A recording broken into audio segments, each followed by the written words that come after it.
problemado sa pag-ibig, pamilya o nahihirapang hanapin ang sarili. Huwag mag-atubili dahil may nakikinig sa'yo. Love me, Kathy G. Dear Kathy G, mas gugustuhin ko rin siguro na tawagin mo na lang akong Betty. Bunsong babae sa 6 na magkakapatid at gusto kong ibahagi sa iyo ang kwento ng aming buhay. Isang kwento ng hirap, pagtitiis at biyayang hindi ko akalaing mararanasan. Lumaki ako sa piling ng aking ina na tawagin na lang nating si Aling Desa, isang labandera. Siya ang haligi at ilaw ng aming tahanan, Kathy. 6 kaming magkakapatid, 2 babae at 4 na lalaki. Ako ang bunso sa babae. Bata pa lang ako, nagisnan ko na ang kung gaano kabigat ang pasan ng isang ina na mag-isa. Bawat paglalaba, inaabot ng magdamag, bawat pawis na tumatagaktak sa kanyang noo.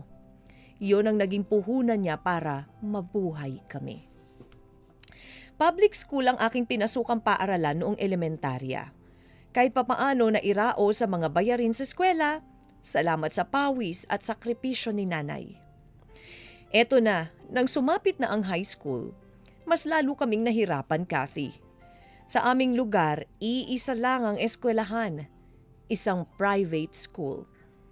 Walang choice si nanay kaya doon ako ipinasok. Ang paraan, naglalaba siya para mismo sa mga guro. Ang kinikita niyo roon ay diretso agad sa tuition fee ko.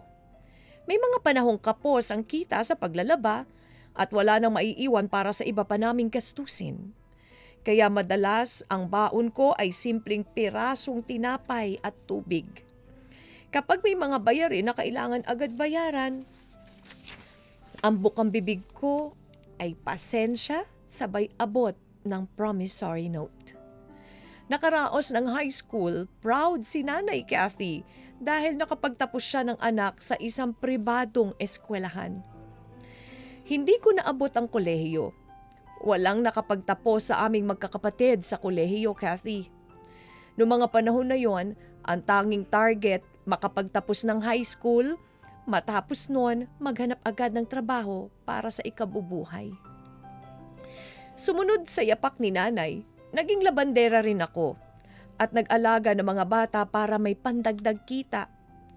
Doon ko mas naramdaman ang hirap na pinasa ng aking ina sa mahabang panahon. Lalo kong hinangaan ang aking nanay, Kathy, dahil sa hirap na ako mismo ang nakaranas. Sa gitna ng ganung buhay, nakilala ko si Rocco.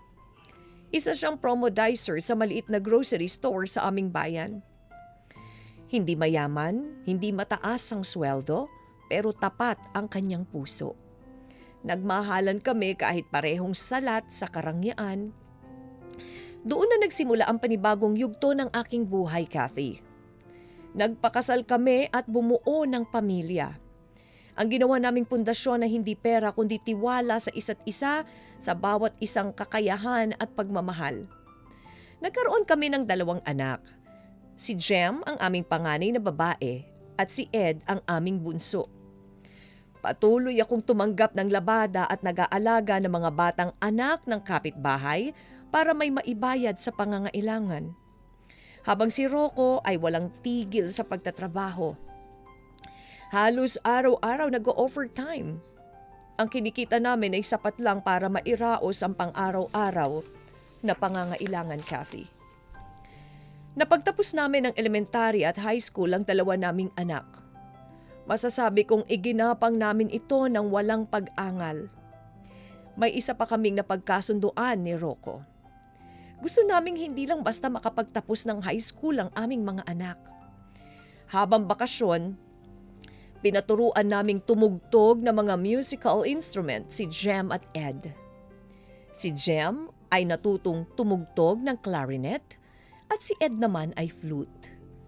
Nang matuto, isinama namin sila sa banda ng musiko para mahasa sa pagtugtog. Likas rin siguro sa mga anak ko ang musika kaya mabilis silang naging mga miyembro ng marching band, Kathy. Nang magpapasukan na ng kolehiyo, may magandang nangyari. Nang sila'y pumasok sa kolehiyo, naging scholar sila sa school bilang miyembro ng banda. Malaki ang bawa sa kanilang matrikula at yon ang nagsilbing tulay para maipagpatuloy nila ang kanilang pag-aaral. Matapos ang maraming taon ng kayod at pagdarasal, natupad ang aming mga pangarap. Nagtapos si Jem bilang isang accountant at si Ed bilang isang board passer mechanical engineer.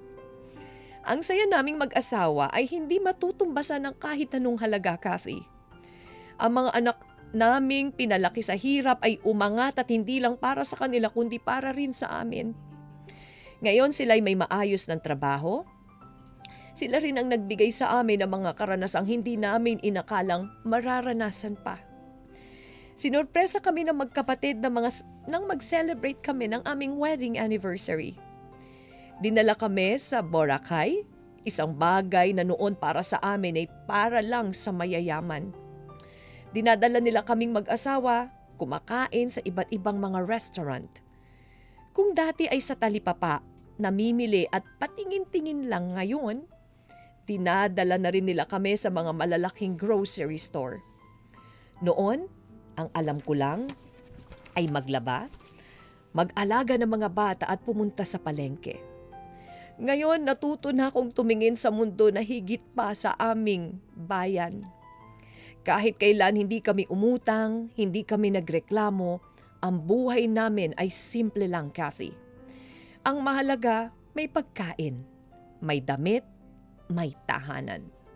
Nakikitira kami sa ancestral house ng pamilya ni Rocco, kasama ang mga kamag-anak. Hindi marangya, pero sapat. At higit sa lahat, sama-sama kami nagsisimba, sama-sama na nananampalataya. Hindi kami kinakahiya ng aming mga anak. Lagi nilang sinasabi na sa aming pagtitiis ang naging motivation nila para magsumikap. Bawat pasalubong, bawat alok nilang tulong, bawat pagyaya nilang lumabas. Lahat yon ay patunay na hindi na sayang ang bawat patak ng pawis naming mag-asawa. Kung noon ako ay hindi naiimbitahan sa mga salo-salo dahil mahirap lang kami, ngayon ay niyayaya na nila ako sa mga banding at kasiyahan.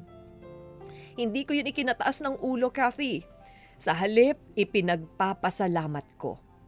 Dahil alam ko kung saan kami nagsimula. Ang buhay namin ni Rocco ay isang simpleng kwento ng pag-ibig at sakripisyo. 2 taong nagmahalan sa gitna ng kahirapan, nagsikap at itinaguyod ang pamilyang walang inuurungan. Kung may mensahe akong iiwan sa sino mang nakakarinig nito, ito'y simple lang. Huwag mawala ng pag-asa. Ang kahirapan ay hindi hadlang para mangarap. Kapag may pananampalataya, pagmamahalan at pagtutulungan, may himalang darating.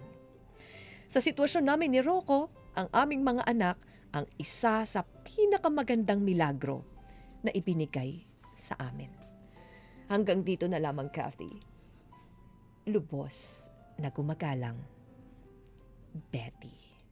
Love Me, Kathy G.